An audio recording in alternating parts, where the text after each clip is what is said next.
Okay, so welcome to another installment of the Stupid Files.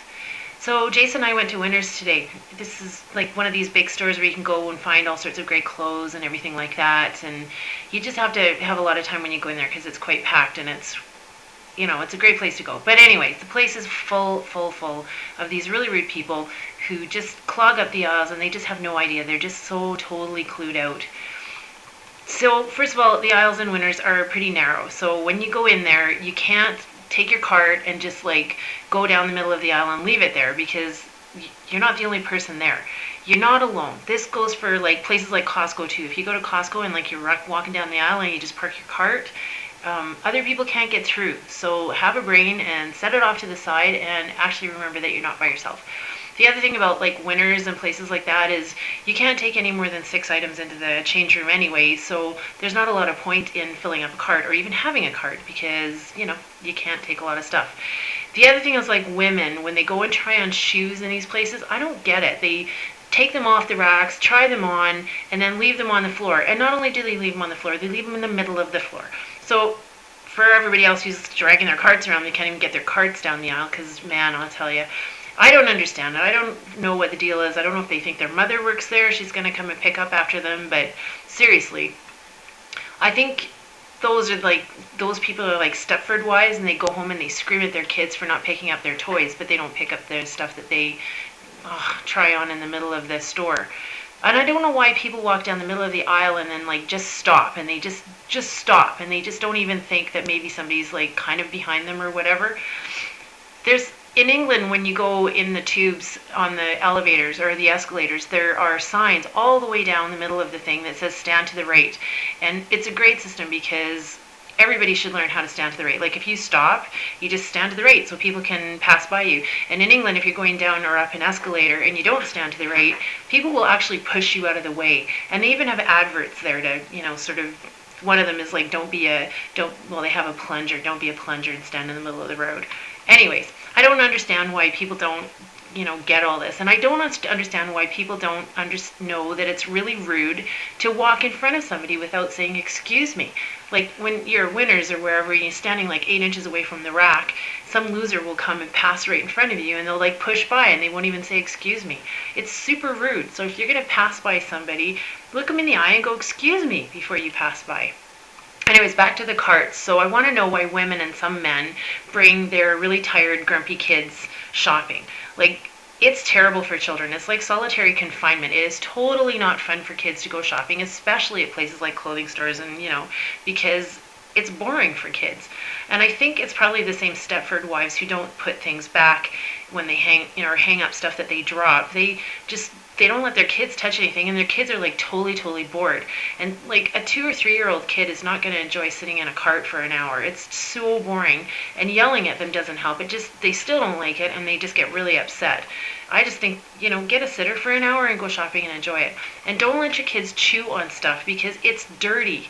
People don't wash their hands when they're shopping, and so what your kid's putting in your mouth or their mouth is like fecal matter and residual urine. So don't let your kids eat stuff. Get a sitter. Leave them at home. And add to that, for some reason, these people bring their kids out when the kids haven't had a nap or they haven't had lunch and they're tired and they're hungry, and it's just not a good place to bring them. So if you're shopping and it's anytime between 11 o'clock and 1:30 in the afternoon or until like anytime after 4:30, I guarantee you your kid is going to be screaming in about 15 minutes. The other extreme is like those people who let their kids run wild in the store. First of all, those kids are little. People aren't on guard for them. They're small and they can't be seen. They need to be kept under control for their own safety and for everybody else's safety, because if somebody trips over your kid, you're in trouble. Secondly, it doesn't really demonstrate that, if you're letting your kid run around, it doesn't really show that you're very much of a good parent because, you can't really ignore your kid when you're in a store. You're supposed to be teaching your kids how to be, in social situations like shopping. So, and the other thing is, like, it really escapes me why these desperate housewives don't consider for 1 second that their screaming child is, like, driving everybody crazy in the store. Like, if your kid is screaming and tired and hungry, go home. Like, go home. A temper tantrum means that you take your kid out of the store right now. Like, whatever you're buying, it'll still be there in 20 minutes, so don't let your kid get away with that crap. And don't think nobody minds. Everybody minds. Take your kid out of the store, like pick the kid up, leave, go sit in your car until the kid calms down, and then tell your kid either they're going to behave in the store for the next 20 minutes or you're just not going back in, period. And then you go home and you get a babysitter and you come back and get your stuff. I think, if the only time you're ever allowed to leave your cart in the middle of the road is where you've got to pick your screaming kid up and leave. Besides, when people tolerate that kind of crap from their kids, like screaming and yelling and temper tantrums like that, they're teaching their kids that if they yell and scream long enough, they're going to get their way. And believe me, this is not a great habit to get into. It's really hard to break when it's your 15-year-old having a temper tantrum about you setting a curfew or not letting them have the car keys. So here's another question. When a shopping Stepford wife knocks something off a hanger, why doesn't she bend down and pick it up again? Like, does she want to buy something that some other automaton has dropped and left on the store floor to collect dirt? Like, I don't think so. Lastly, perfume. Okay, just stop it. Good grief. If you stink, take a shower. What is up with people, and why is it that the more tackily dressed, over-colored, whiskey voiced, Tammy Faye wannabes always wear way too much perfume? Believe me, we see you coming right out of the 70s. Zellers is next door, man.